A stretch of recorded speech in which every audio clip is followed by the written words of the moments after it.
The Orient restaurant, যেটা city centre 1 Salt Lake কলকাতায় আছে, সেখানেও বুফে লাঞ্চ পাওয়া যাচ্ছে। এই বুফে লাঞ্চের ডিটেলস নিয়েই আমার এই ভিডিওটা তৈরি করা। আপনারা প্লিজ স্কিপ না করে দেখতে থাকুন। অনেক ইনফরমেশন দেওয়ার চেষ্টা করেছি এই ভিডিওর মাধ্যমে। এই রেস্টুরেন্টের আমি দেখলাম দুটো রুম আছে। এই রুমটায় সার্ভ করা হচ্ছে বুফে লাঞ্চ, আর আরেকটা রুম আছে, সেই রুমটায় সার্ভ করা হচ্ছে আলাকার্ট, যেটা কিনা খোলে ওরা বিকেলের দিকে। এই বুফে লাঞ্চে কোনো ওয়েলকাম ড্রিঙ্ক ছিল না, তাই আমি আর আমার দুই বন্ধু আমরা আলাদা করে অর্ডার দিয়েছিলাম ফ্রেশ লাইম সোডার, যেটার আমাদের দাম পড়েছে 165 প্লাস জিএসটি।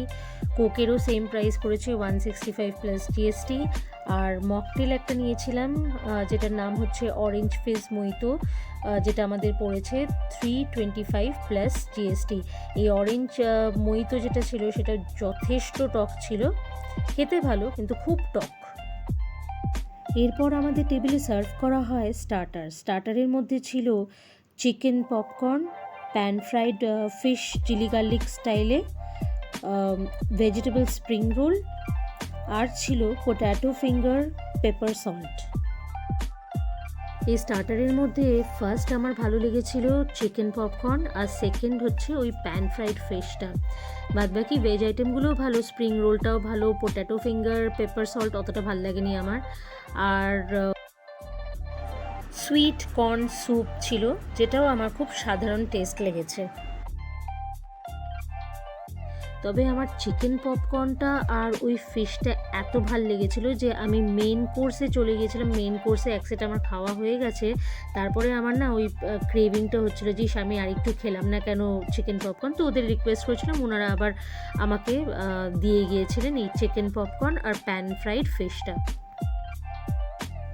মেন কোর্সে যেগুলো ছিল সেগুলো আপনাদের একটু দেখিয়ে দিই। প্রথমেই দেখাচ্ছি হচ্ছে প্রন ইন বেসিল সস। এটা আমার ভীষণ ভাল লেগেছিলো খেতে, আর এটা খুবই ওয়েল কুকড ছিল, এমন না যে খুব আন্ডার কুকড ছিল বা ওভার কুকড ছিল। প্রনগুলো একদম ঠিকঠাক ছিল, যার ফলে আমি রিপিটও করেছিলাম, আমার এত ভাল লেগেছিলো খেতে। চিকেন থাই রেড কারি, এটায় আমার একটু অসুবিধা হয়েছে খেতে, কারণ আমার মনে হয়েছে যে এটা হয়তো নারকেল তেল দিয়ে রান্না করা, আর যেহেতু আমি নারকেল তেল দিয়ে রান্না করা জিনিস খুব একটা খেতে অভ্যস্ত নই, তাই এটা আমার অতটাও ভাল লাগেনি, চলে যায় আর কি। Sliced fish in chilli bean sauce, এটা আমার খুব একটা খেতে ভালো লাগেনি।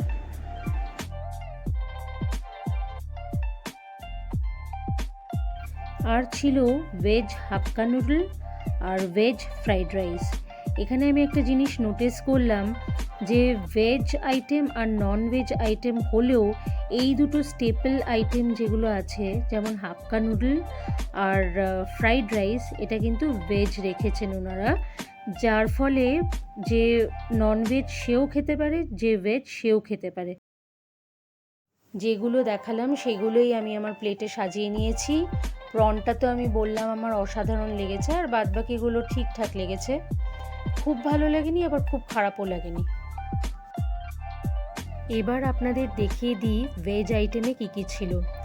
ভেজ আইটেমে ফার্স্টেই হচ্ছে ভেজ ফ্রাইড রাইস, আর আগে দেখিয়েছিলাম ভেজ হাক্কা নুডল ছিল, তাছাড়াও ভেজ মাঞ্চুরিয়ান, এটাও খেতে আমার অসাধারণ লেগেছে।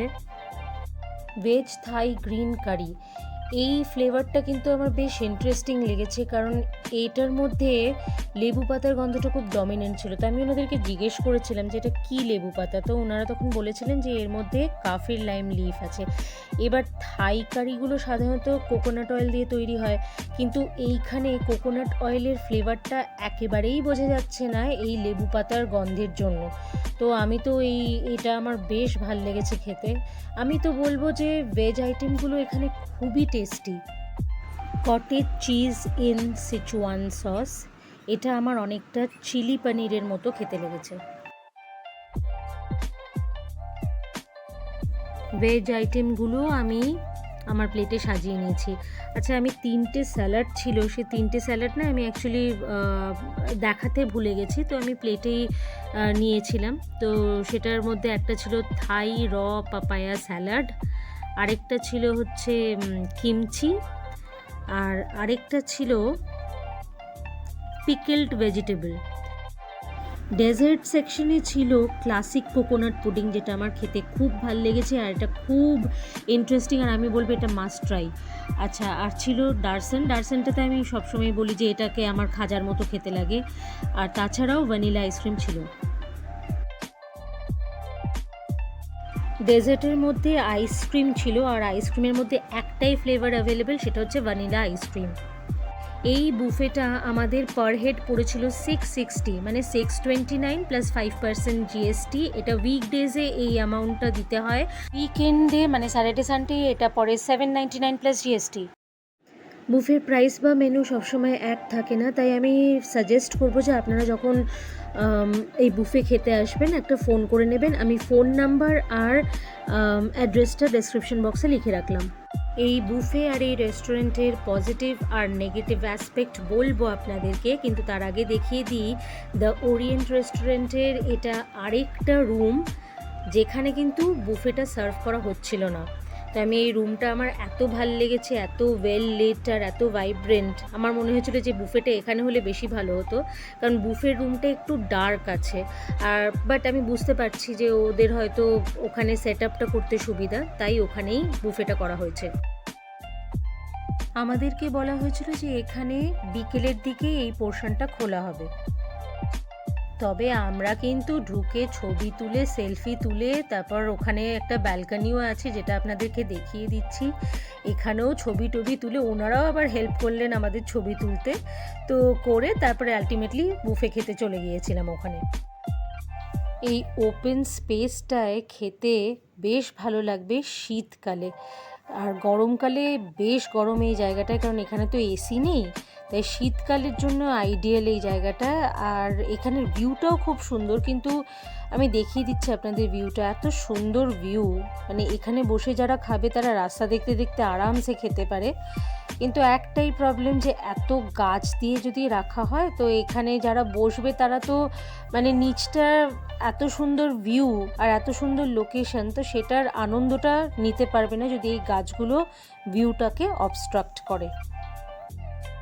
এবার আমি বলে দিই নেগেটিভ পয়েন্টস কী কী ছিল। নাম্বার 1 পয়েন্ট যেটা আমার লেগেছে সেটা হচ্ছে গিয়ে অনেক কম আইটেম, তো কম আইটেম হলে আমার মনে হয় যেটা আন্ডার 500 রুপিস বুফে হলে বেশি ভালো হতো। সেকেন্ড হচ্ছে বুফেতে ইউজুয়ালি একটা করে ওয়েলকাম ড্রিঙ্ক থাকে, তো এখানে সেই ওয়েলকাম ড্রিঙ্কটা ছিল না, এটা আমার একটা নেগেটিভ অ্যাসপেক্ট লেগেছে। আর আমি তো অলওয়েজ বলে থাকি যে কোক যেটা আমি বাইরে, এই যে কোকটা যেটা আমরা খেয়েছি এটা 40 রুপিস এমআরপি লেখা আছে, কিন্তু আমরা এখানে যেহেতু একটা রেস্টুরেন্টের ভিতর খেলাম আমাদেরকে পেমেন্ট করতে হলো 165 প্লাস জিএসটি, যেটা আমার মনে হচ্ছে খুব বেশি। মেনু কার্ডে বেশ কিছু মকটেল ছিল, তো সেটা আমি রেখে দিলাম, আপনারা দেখে নিতে পারেন প্রাইসটা। আচ্ছা, এখানে আমরা সেপারেটলি মিনারেল ওয়াটার নিয়েছিলাম, তো ওদের কাছে আমার মনে হয় এই মিনারেল ওয়াটারটাই অ্যাভেলেবেল ছিল, তো এটার দাম হচ্ছে 145 প্লাস জিএসটি।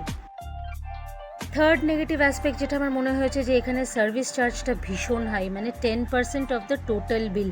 যদিও সার্ভিস চার্জ কিন্তু ম্যান্ডেটরি নয়, মানে আপনি না চাইলে নাও দিতে পারেন, কিন্তু আমরা সাধারণত দিয়ে দিই সার্ভিস চার্জটা। আর সার্ভিস চার্জ অনেক রেস্টুরেন্ট নেয় না, আবার কিছু রেস্টুরেন্ট দেখি 5%, কিছু 7%, আবার এই রকম রেস্টুরেন্ট আছে যারা 10%, যেটা আমার মনে হচ্ছে বেশ হাই। এবার আসা যাক পজিটিভ অ্যাসপেক্টের দিকে। ফার্স্ট ভালো লেগেছে এই মেনু কার্ডটা, বুফেতে যা যা আইটেম আছে সেই দিনের সেটা আপনার টেবিলে দিয়ে যাবে এবং সেটা আপনি দেখে রিলেট করে খেতে পারবেন, তো সেটা আমার খুব ভালো লেগেছে। সেকেন্ড আমার ভাল লেগেছে এটার লোকেশন, এক তো হচ্ছে একটা শপিং মলের মধ্যে আছে, মানে সিটি সেন্টারের মধ্যে এটা, প্লাস আবার আমি যখন রেস্টুরেন্টের ভিতরেও আমি দেখছি যে আমি বাইরেটা খুব সুন্দরভাবে দেখতে পাচ্ছি, তো এই লোকেশনটা আমার খুব ভাল লেগেছে। থার্ড অ্যাসপেক্ট যেটা আমি বলবো যেটা পজিটিভ সেটা হচ্ছে যে এখানকার এনভায়রনমেন্ট যথেষ্ট নিট অ্যান্ড ক্লিন, আর এখানকার স্টাফেদের বিহেভিয়ারও বেশ ভালো। ফোর্থ পজিটিভ অ্যাসপেক্ট হচ্ছে খাবারের টেস্টগুলো কিন্তু ওরা মেনটেন করেছে এবং মোটামুটিভাবে আমি বলতে পারি যে এটা ভালোই। সুতরাং খাবারের টেস্ট হিসেবে দেখতে গেলে এটা বেশ এনজয়েবল একটা বুফে ছিল। আমাকে যদি রেটিং দিতে বলা হয় তাহলে আমি এই বুফে লাঞ্চের রেটিং দেবো 3.5 আউট অফ 5। আমার এই ভিডিওটা যদি আপনাদের ভালো লেগে থাকে তাহলে প্লিজ একটা লাইক করে দেবেন। যারা আমার চ্যানেলটা এখনও সাবস্ক্রাইব করেননি আমি রিকোয়েস্ট করব যে আপনারা একটু সাবস্ক্রাইব করে দেবেন please. Thank you for watching my video.